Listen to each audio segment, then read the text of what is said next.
Hello everyone, welcome to success classes. I am Gaurav Soin और आप सभी के सामने आज एक इम्पॉर्टेंट वीडियो के साथ मैं हाजिर हूँ। और ये इम्पॉर्टेंट वीडियो है regarding is JRF in reserved category applicable for PhD in different states.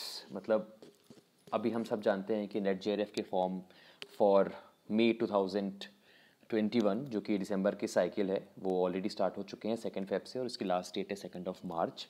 और आपको ये जो एप्लीकेशन फॉर्म भरना है उसमें एक कैटेगरी का ड्रॉप बॉक्स होता है जिसमें आपको general, EWS, SC, ST, OBC इनमें से कोई ना कोई सेलेक्ट करना होता है।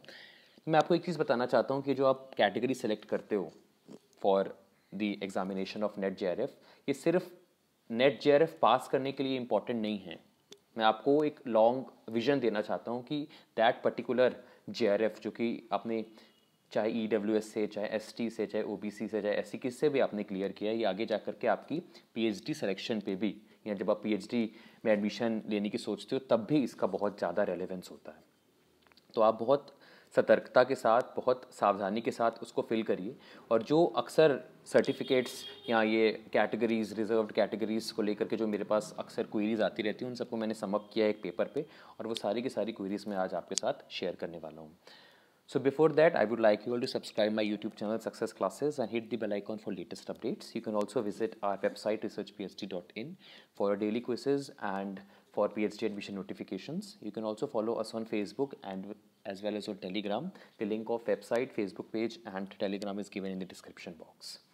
चलिए आ जाते हैं। सबसे पहले हम फर्स्ट क्वेरी जो अक्सर बच्चों की आती है, सब्सक्राइबर्स की आती है, वो मैं बता देता हूँ। फर्स्ट क्वेरी इज़, अभी हमारे सामने एप्लीकेशन फॉर्म फिल हो रहे हैं, वहाँ पे ईडब्ल्यूएस सर्टिफिकेट या एससी सर्टिफिकेट या एसटी सर्टिफिकेट कुछ भी अपलोड करने का कोई ऑप्शन नहीं है, ना अपलोड करने की ज़रूरत है। हम ईडब्ल्यूएस कैटेगरी में आते होंगे, people are not aware about it. Generally ये ईडब्ल्यूएस कैटेगरी की इसलिए मैं नाम लूँ क्योंकि ईडब्ल्यूएस कैटेगरी में बहुत प्रॉब्लम्स आ रही हैं। एससी, एसटी, ओबीसी की तो कोई प्रॉब्लम आती नहीं इतना कुछ, क्योंकि उनका जो है कास्ट सर्टिफिकेट बना होता है और उनका कास्ट सर्टिफिकेट पहले से बना रहता है और उसके बेसिस पे वो अपनी बैचलर्स और मास्टर्स वगैरह भी करते हैं, तो बहुत ज़्यादा दिक्कत नहीं आती है। पर जो ईडब्ल्यूएस है, ये इकोनॉमिकली वीकर सेक्शन जो ये बनाया गया है, इसमें अक्सर बहुत सी दिक्कतें आ रही है because people are not aware of it. People जो भर रहे हैं, जो कैंडिडेट्स भर रहे हैं, उनके पास सर्टिफिकेट्स भी नहीं है और वो फ्यूचर में डाल देते हैं कि जब बाद में बना लेंगे हम, या अभी हम फोकस करते हैं नेट जेआरएफ क्लियर करने का। तो आपको पता होना चाहिए कि जो जो पैरामीटर्स दिए, क्योंकि अब चीज़ें स्ट्रिक्ट होती जा रही हैं जब से ये जो कैटेगरी हाईलाइट हुई है अलग अलग कॉम्पिटिटिव एग्जाम्स में, तो चीज़ें स्ट्रिक्ट हो गई हैं। तो आप पहले सब चीज़ें पूछ लो, क्योंकि आगे जाकर के सपोज किसी कारणवश कुछ भी पैरामीटर आप फुलफिल नहीं कर पाते हो और आपका ईडब्ल्यू सर्टिफिकेट नहीं बन पाता, तो आपकी जेआरएफ जो है ईडब्ल्यूएस से पूरी तरीके से बेबुनियाद हो जाएगी, इररेलेवेंट हो जाएगी, है ना। Because you are considered as a general candidate और आपके पास जनरल कैटेगरी का आपके पास जेआरएफ भी नहीं है, मतलब आपको कुल मिला करके स्कॉलरशिप यूजीसी से नहीं मिल पाएगी, जो कि बहुत प्रॉब्लम्स आई हैं। मैंने खुद आंखों के सामने बहुत से लोगों को देखा है कि बाद के लिए उन्होंने छोड़ा कि अभी कौन जाएगा चक्कर लगाएगा सरकार की या बाकी कोर्ट कचहरी की, अभी हम लोग प्रिपरेशन करते हैं, हमारा ईडब्ल्यूएस में हो जाएगा। तो आपको लग रहा है आपके पास सर्टिफिकेट है और पूरी पूरी संभावना है कि आप उस पैरामीटर्स को मीट कर रहे हो, तभी आप करो, अदरवाइज जेआरएफ का कोई रेलेवेंस नहीं है। JRF is for getting scholarship, for getting financial assistance from UGC. It has no relevance if you are not, you know, if you are not from that particular category, चाहे वो EWS है, चाहे वो ST है, चाहे OBC है, चाहे वो एससी है। ठीक है, तो फर्स्ट जो क्वेरी आई है उसका मैंने आपको बता दिया है कि पहले आप पूरी तरीके से पैरामीटर्स अपने, क्योंकि ये स्टेट वाइज होता है ना, या आपको अपनी स्टेट, एमपी का, यूपी का, जो भी आपकी स्टेट है उस स्टेट का जो है ईडब्ल्यूएस सर्टिफिकेट आपका बनता है। और हर एक स्टेट के जो है कुछ ना कुछ थोड़े बहुत जो पैरामीटर्स हैं वो वेरी करते रहते हैं। तो आपको देखना है पहले कि आप उसके लिए एप्लीकेबल हो कि नहीं, क्योंकि आपका जब निकल जाएगा नेट जेआरएफ, फिर आगे जा करके उसका कोई भी रेलेवेंस नहीं रहेगा। जब भी पीएचडी एडमिशन नोटिफिकेशंस आएंगी और फिर जो है सपोज आप नहीं ईडब्ल्यूएस कैटेगरी से बिलोंग करते बिकॉज आप पैरामीटर्स फुलफिल नहीं कर रहे हो, तो फिर आपको जनरल कैटेगरी में जाना पड़ेगा। और दूसरी चीज़ ये रहेगी कि आपको स्कॉलरशिप भी नहीं मिलेगी यूजीसी से, बिकॉज जो जेआरएफ है वो आपका इनवैलिड हो गया है। तो बी अवेयर।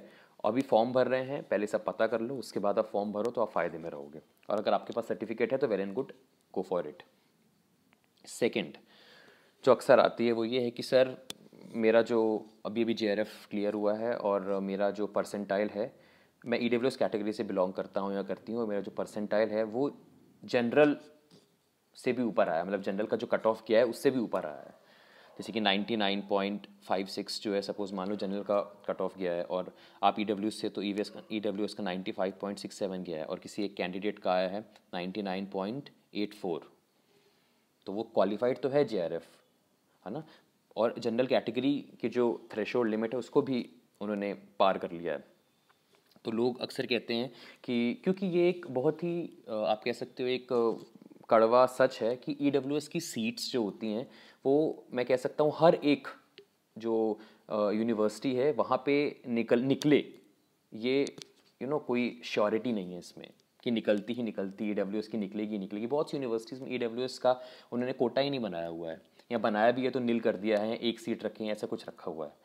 समझ में आ रहा है आप लोगों को? तो क्या मैं, और लोग ये कहते हैं कि हमारा JRF EWS से हुआ है, मैं इस यूनिवर्सिटी में अप्लाई करना चाहता हूँ, फलाना यूनिवर्सिटी में वहाँ पे EWS की सीट नहीं है, मेरा परसेंटाइल जनरल से भी ज़्यादा है, तो क्या मैं जनरल में अप्लाई कर सकता हूँ? तो इसका आंसर है no, you can not apply. Because अगर आपको अप्लाई करना है, ऐसा नहीं आप अप्लाई नहीं कर सकते, आप अप्लाई कर सकते हो, पर आपको फेलोशिप नहीं मिलेगी जो EWS वाली है।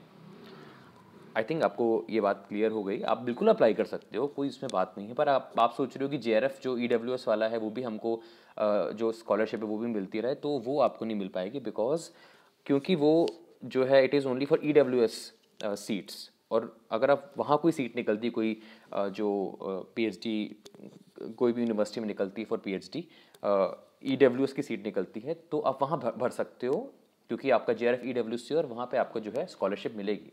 पर अगर आप कोई जनरल में भरना चाहते हो और इसके पीछे का रीज़न ये है कि मेरा परसेंटाइल जनरल से भी ज़्यादा है, तो दैट इज़ नॉट वैलिड।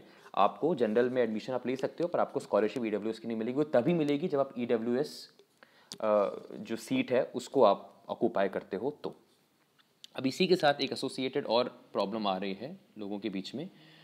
वो एसोसिएट प्रॉब्लम ये है कि सर जो है हमारा EWS से JRF हुआ है, और PhD जो है हमें करनी है, और हम बिलोंग कर रहे हैं, सपोज़ मैं एक आपको एग्जांपल देता हूँ, सपोज़ हम MP से बिलोंग कर रहे हैं, और हमारा EWS जो है JRF EWS से निकला हुआ है, और मैं अप्लाई कर रहा हूँ पंजाब की कोई यूनिवर्सिटी में, पंजाब की यूनिवर्सिटी में अप्लाई कर रहा हूँ फॉर JRF, और पंजाब की जो यूनिवर्सिटी वहाँ EWS की सीट है, तो क्या हमारा ये जो JRF है, जो मैंने जो मैं MP का रेसिडेंट हूँ, तो क्या मेरा जो JRF है EWS कैटेगरी का, वो पंजाब स्टेट में भी एप्लीकेबल हो पाएगा कि नहीं हो पाएगा? तो इसका आंसर है नो। अगर सपोज़ आपकी पंजाब की कोई यूनिवर्सिटी में EWS की सीट है, तो आपका EWS जो सर्टिफिकेट है जिसमें आपने JRF निकाला हुआ है, MP स्टेट का जो बना हुआ है, वो पंजाब में एप्लीकेबल नहीं होगा। बिकॉज हम सब जानते हैं कि जो कास्ट सर्टिफिकेट्स होते हैं ये स्टेट वाइज होते हैं, और EWS की जहाँ तक मुझे याद आ रहा है कि वैलिडिटी शायद 1 साल ही है सिर्फ। तो आप दूसरी में अगर अप्लाई करना चाहते हो पंजाब यूनिवर्सिटी में, आप रहने वाले MP के हो, आपके पास MP में बना हुआ है, तो आप जनरल कैटेगरी में अप्लाई कर सकते हो, वो भी आपको EWS की स्कॉलरशिप नहीं मिलेगी। तो ये भी आपको एक चीज़ ध्यान में रखनी है। अब एक और जो है प्रॉब्लम अक्सर आती रहती है कैंडिडेट्स के बीच में, वो कैंडिडेट्स के बीच में जो प्रॉब्लम है वो ये है कि हम जो है जब हमने EWS से क्वालिफाई किया, जब हमें JRF मिली EWS से, उसके बाद क्या है कि हमने एडमिशन ले लिया, सब कुछ अच्छा चल रहा है, हमें EWS की सीट भी मिल गई, हमारी स्कॉलरशिप भी चालू हो गई। अब क्योंकि जो PhD है, PhD में एडमिशन लिया है सपोज़ आपने, और जो PhD है वो आपको 1-2 साल की तो है नहीं, उसमें कम से कम आप 3 years to 4 years 5 years तक लग जाते हैं। तो अगर सपोज़ हम इकोनॉमिकली स्ट्रॉन्ग हो गए, क्योंकि EWS means economically weaker section, हम स्ट्रॉन्ग हो गए, तो उस केस में क्या है, हमको स्कॉलरशिप आनी बंद हो जाएगी। तो मैं एक चीज़ बता दूँ, जहाँ तक मैंने सर्वे किया है इसका, तो मैं बता दूँ आपकी जो ये जो कास्ट रहता है ना, कास्ट सर्टिफिकेट, और ये जो आपका होता है, ये बेसिकली यूज़ होता है at the time of admission. जब आप एडमिशन ले रहे होते हो PhD में, आगे जा करके बहुत से लोगों ने कास्ट सर्टिफिकेट को बेस लगा करके अपनी बैचलर्स और मास्टर्स में भी एडमिशन लिया होगा। तो सब आपका उस पर्टिकुलर ईयर में, आपका सपोज़ आपने 2000 आप कह सकते हो 20 में आपका JRF हुआ है EWS कैटेगरी से, आपकी वैलिडिटी सपोज़ 1 year तक ही है ना, और 2021 में आ गए आप, 2021 में आ गए, तो आपको क्या है कि सपोज़ आप 2021 में हो और आप अभी भी EWS से बिलोंग करते हो, तो आपका सर्टिफिकेट बन गया, तो आप इस JRF स्कॉलरशिप के या जो फेलोशिप जो मिलने वाली है UGC से, उसके लिए एप्लीकेबल हो। मेरी बात ध्यान से सुनिएगा आप।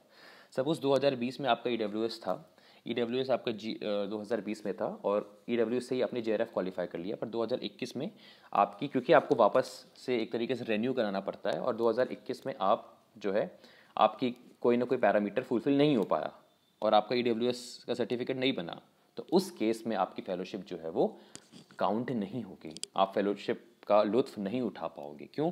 बिकॉज एक तो 2021 हो गया आपका, 2021 में आपका EWS सर्टिफिकेट ही नहीं, और कहीं भी एडमिशन लेने जा रहे हो तो कास्ट सर्टिफिकेट्स लगता है, राइट। और सपोज, और अगर ये तो एक आपको मैंने केस बता दी, और दूसरा केस एक ये है, सपोज आपने एडमिशन ले लिया, सब कुछ हो गया, EWS से आपने एडमिशन लिया, आपकी फेलोशिप भी हो गई, तो जहाँ तक मैंने इसका नॉलेज एक्वायर किया, आपको बार बार हर साल जो है EWS का सर्टिफिकेट दिखाने की ज़रूरत नहीं है ना, जहाँ तक मैंने सर्वे किया। अगर आपके पास कोई ओपिनियंस हो तो आप मुझे कमेंट सेक्शन में बताइएगा भी कि अगर मैं गलत हूँ तो, पर जितना मैंने सर्वे किया है इस चीज़ को लेकर के, क्योंकि ये भी क्वेरी बहुत उठ रही थी कि सर क्या हर साल हमको EWS का जो है वो करना पड़ेगा, EWS का दिखाना पड़ेगा।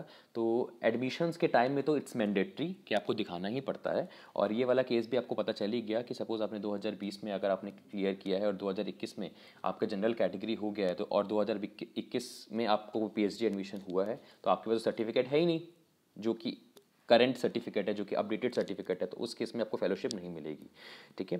तो ये एक चीज़ मैंने बताई, और आप अपने ओपिनियंस मुझे शेयर कर सकते हो इस चीज़ के ऊपर लेकर के कि जो अक्सर मेरे पास क्वेरीज आ रही थी कि अगर सपोज़ हमने एडमिशन ले लिया EWS कैटेगरी में, हमें फेलोशिप आना चालू हो गया, क्या आगे भी हर साल 2 साल 3 साल बाद हमें जो है सर्टिफिकेट्स जो है EWS का कास्ट सर्टिफिकेट दिखाना पड़ेगा?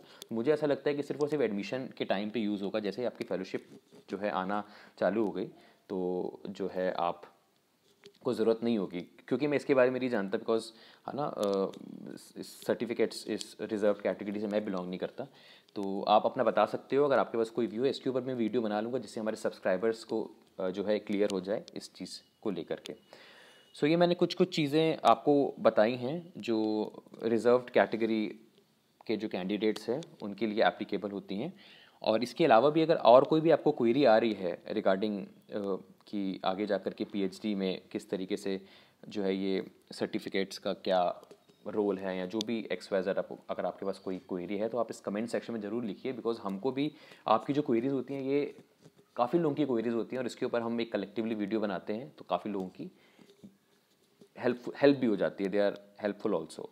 सो this was the complete video regarding this topic कि JRF जो है ये एप्लीकेबल होगा कि नहीं अदर स्टेट में if you belong to a reserve category. So thank you so much for your valuable time, मिलते हैं नेक्स्ट वीडियो में। Have a very nice day ahead.